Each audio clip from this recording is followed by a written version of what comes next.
Hello mga gang! Long time no vlog!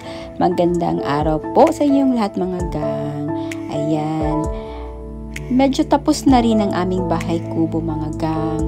Actually, jealousy windows na lang yung kulang. Pero hindi pa kami nakapagpagawa dahil na busy kami sa mga mas makabuluhang bagay mga gang. Life update namin na gusto kong i-share soon sa inyo. Pero as of now, binisita muna namin ang aming bahay kubo dahil medyo matagal na rin kaming hindi nakabalik dito mga gang. So ayan, si Dada, pinipinturahan niya ng black yung mga coco lumber for added protection sa mga insect like anay at saka mga talsik ng ulan mga gang. Dahil alam nyo naman na laging naulan dito sa amin. Halos everyday umuulan. Lumaki na rin yung aming mga lansones at saka ang aming mga dragon fruit na tinanim. Ayan na siya mga gang. Windows na lang ang kulang para maging kumpleto na ang aming bahay kubo. Yan. Bumalik na naman yung mga tawag dito mga damo. Kailangan na naman naming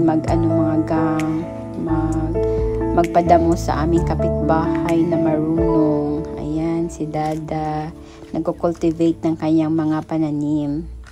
Sarap na sana mag-overnight dito mga gang, pero wala pang ilaw at saka kuryente. Kailangan pa namin i-apply doon sa opisina nila.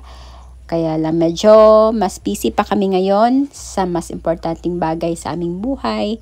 Milestone namin mga gang, which I'm gonna share with you soon. Pag ready na akong i-share sa inyo mga gang ang aming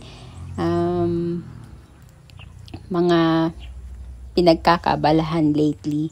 So as of now, ito lang muna ang aming bahay kubo. Napakaaliwala sa loob mga gang. Akala namin nung una yung wall cladding ay mainit. Hindi naman pala. Partida pa yan mga gang. Wala pa yang insulator. So, how much more pag may insulator or double walling pa yan? Someday, pag-iisipan namin ang paglagay ng double wall. Pero as of now, stay put muna. Because as I have said, meron pa kaming gagawin mga gang. So, hanggang dito na lang muna ang aming update sa aming bahay kubo.